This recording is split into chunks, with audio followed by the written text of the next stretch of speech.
位收睇我哋他來自喇沙。今日咧就我哋都幾榮幸啊，請到一位Open Oyster 做一個飲食業喺個食蠔嗰個文化裏邊相當有名氣嘅一位朱潛先生。多謝你，多謝，多謝你接受我哋訪問啦。其實唔好介意嘅，我哋其實傾偈啫。OK。咁就嗱，大家都喇沙仔啦，咁即係有幸我哋中間有啲喇沙嘅同學，咁大家就互相即係轉介或者之後咧，咁知道你呢間餐廳咧，就都喺行內啦，有一定嘅名氣。咁其實你入行有冇啲咩淵源？點樣去做到呢個食蠔嘅生意咧？冇乜特別淵源㗎，純粹係將自己嘅嗜好，我好中意食蠔嘅。咁就喺一個我咁巧之前開酒吧，咁就市道不景，拉咗閘，咁諗緊點樣重新上路。咁而家係咪有個講法？呢個類型嘅就係叫蠔吧？係啊，不嬲都係好耐㗎啦。即係我諗90年代傳入嚟，大概係 mid-90s 嗰陣時，香港有第一間蠔吧，喜來登啊，咁已經係用即係做中文叫法都係蠔吧。會唔會係喺外國飲食文化裏邊一早已經有呢個形式都有㗎啦，入咗嚟香港啦，總之係即係嗰啲係直譯啫，Oyster Bar 咁就變咗蠔吧。即係香港人都開始即係感受到食蠔嘅好處啦，係咪？咁你嘅角度咧，即係話食蠔有咩好處可以令到大家咁多？就梗係嗱，除咗係營養高啦，咁其實佢而家美國嗰個有個叫做 index 咧，係話佢係有個 anti-depression 嘅作用，抗抑鬱有個咩 index。咁就係一般人成日相傳嗰個壯陽或者英語叫做相傳啊 ，aphrodisia 即係催情。咁你有科學根據嘅，因為蠔係好豐富嘅鋅啊，zinc 嗰個鋅，咁就係製造睾丸酮嘅要素。咁如果你個人消化能力好嘅，你食得多就嗰個 testosterone 就勁，咁就因此得名啦。咁你初都係因為即係可能係原因啦。我未必喎，我係因為為食喎。為食啫。咁嗰個我以前我就可能小朋友嗰時咧就食過一次咧，就有個好唔好嘅記憶啊！即係我喺流華山食蠔，咁跟住嘔啦，好緊要啦。咁就一路都唔掂嘅，唔敢掂嘅。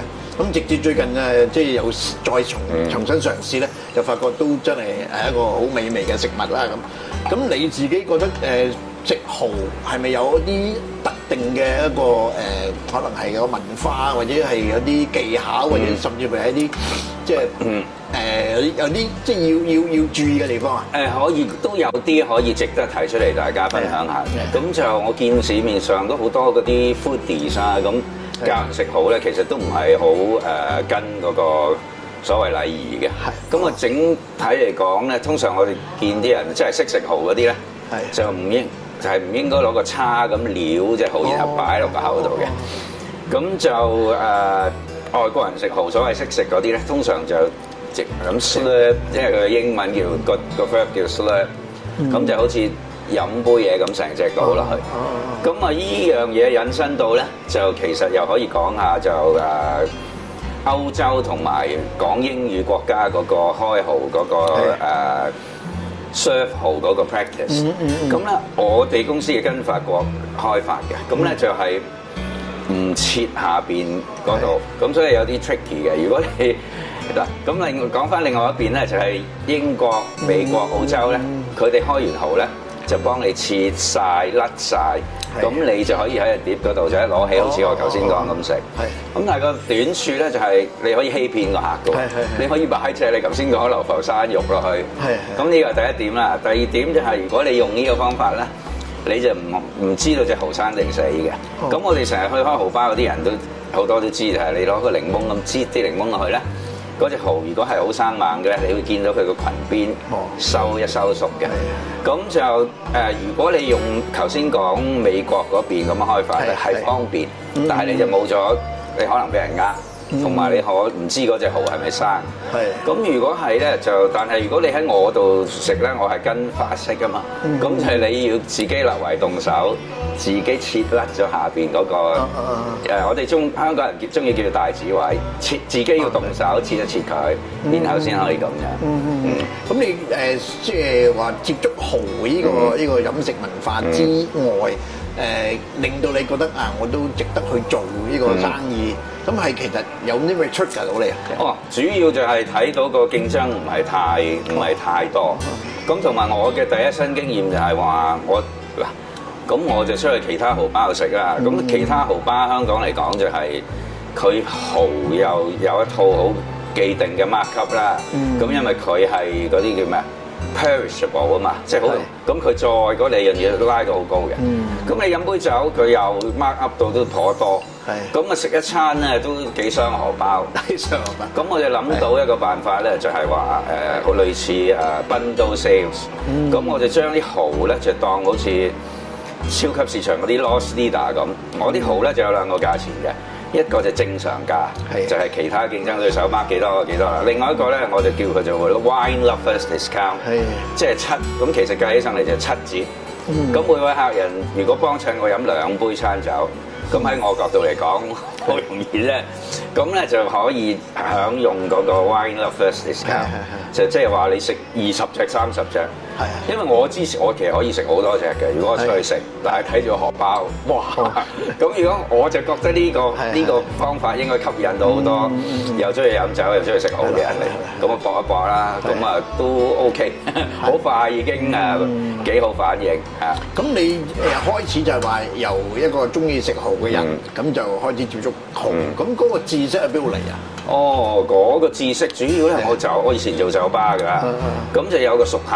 佢就開餐廳嘅，咁係因為佢就太過，總之啊，我就話俾佢知啦，我話喂，我想試下做呢個跟你做即係開蠔吧，咁佢係好慷慨，咁佢話嚟啊，你嚟我鋪頭嗰度，即係跟下頭跟下尾啦，咁啊結果就喺佢度就乜都做啦，打雜啊、開蠔啊，乜都學咗好多嘢，咁而家 end up 咧就係我同佢嘅嗰個位置調換咗，因為其實佢咧，我唔講佢名，大家唔識佢可以講。佢咧就太過慷慨，即係佢開餐廳請係人都請，咁咧就 end up 就開間都關門，咁啊變咗咧，佢而家就係做咗我嘅 distributor，即係佢係入貨嘅。咁我哋而家仲好老友，結果我哋成日傾偈話你一早要做 distributor，咁佢係揾到盤滿啦，佢生意都相當唔錯。我就不過佢退居幕後，我就做門市啦。咁啊我知識來源啊，主要就係靠 hands on 就靠佢啦。咁另外就嗰陣時互聯網未有咁發達嘅，咁喺坊間度買啲得1-2本嘅啫，好似類似聖經咁嘅，係嗰2個權威寫嘅，咁啊入咪夜咪啦，即係嗰啲比較係 academic 啲嗰啲知識就會唔會第一個蠔吧就係喺度落腳？係啊。嗱，我就第一個蠔吧就係喺呢個我哋現在坐喺度嘅隔離，就係我嘅廚房。其實我一開始咧就係一個廚房咁細粒，咁我一路而家就幾幸運啦，就6個單位就咁同埋就亦都更好運就係搜到申請到嗰個 OSA， 即係叫做 Outdoor Seating Accommodation， 即係可以係合法咁坐喺街。咁啊，全香港係得我有嘅啫。係咪個地區問題嚟嘅？咩問題？即係主要要過8個政府部門，即係譬如話個消防水龍頭又要距離幾多米，嗰個地下有個唔知咩沙井又幾多，好似打無人行咁嘅，要過8個。咁不過我就唔係自己做，我係委託咗一間專業人士啦，佢即係收錢幫我搞。有 outdoor 好做好多㗎，因為食煙仔嘅人就使錢就疏爽啲嘅。咁啊，中意蠔嘅人咧，其實佢有冇咩期望？除咗食唔同國家、唔同地區。首先我開頭個難關就係我冇人識我啊嘛。咁我一睇啲人話：喂，你係咪咁平啊？係咪整蠱啊？咁啊，呢個係第一樣啦，即係比較係擔心話我會唔會佢啦。跟住第二就係話對，有時就有啲行家嚟，即係好似類似有啲踢館啊咁啊，諸多流難咁啊，但係就一路咁過啦，咁啊一路學一路咁啦，咁而家就都好似叫做有啲成績啊！咁我可以補充都幾有趣就係，我頭先同你講話，我有即係初學嘅時候咧。就有2本英文書，好多人都如果對蠔有興趣都睇過㗎。咁咧我死日咪夜咪啊，因為學嘢啊嘛。咁啊，自大概嗰本書咧就2007年版。係。咁我2017年咧又喺又知道佢出第2版。咁我梗係又買啦。咁10年後，咁我喺度睇，我忽然間大嗌一聲，好似中咗馬咁。咁原來因為咧，佢個即係2017年嗰本嗰個 edition 咧，有一個 chapter 係講即係呢個地球其他有趣嘅 oyster bar。咁啊，忽然間我見到自己間鋪係即係香港，咁啊得我一間 Open Oyster。咁啊嗰本書我當佢聖經咁。咁我又唔識嗰個人喎，事前冇聯繫喎。即係呢個咁嘅快樂咧，雖然冇錢袋落袋，但係都幾值得分享下。嗱，介唔介意咧？我又即係好奇問咧。其實你哋呢種咁嘅一蠔巴咧，同傳統我哋去流浮山食蠔啊嗰啲又有即係最大分別。哦，最大分別就係嗱，流浮山啲蠔咧，其實都幾好食㗎。啊，張教授你都識啦，張教授成日帶我哋去探流浮山嗰啲。咁啊，佢最主要就係因為嗰個海嘅水質。佢就算出晒嗰啲過濾病菌嗰啲機咧，重金屬都過唔到骨，咁啊冇乜人敢生食嘅。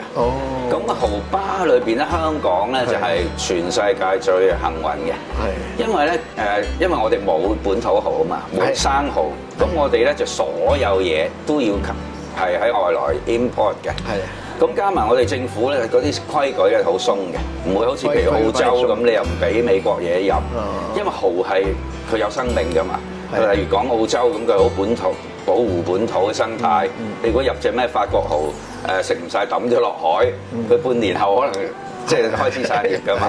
咁其實我哋喺香港雖然冇自己嘅蠔，但係咧有一樣嘢好值得我哋驕傲嘅就係，我哋可以喺同一晚同嗰一餐裏邊食到差唔多非洲、歐洲、亞洲、澳洲，有時智利又有，即係呢個咁嘅機會咧，係就算你去有啲好出名 New York 啊咁咧，你都冇乜機會食到咁多 variety 㗎。即係話蠔嘅愛好者，生蠔特別係生蠔嘅愛好者，就喺香港真係可以匯聚晒。係啊，真係。我睇嗰個 Wikipedia 有個講就係有個日本人發明咗一個學術性名詞叫 Wimbledon Effect，即係話溫布頓效應。類似嘅意思就係話英國搞溫布頓咧，其實佢好多年嚟，除咗梅利定邊個之外咧，佢係冇 champion 嘅，即係陪太子讀書嘅，冇一個贏嘅。咁但係佢只要搞好自己本土嗰個賽制，咁啊，然後啲配套做得好咧，佢就變咗一個 tennis 嘅重鎮。嗰個情況有啲似香港，就正因為我哋冇本土蠔，所以我哋乜都有。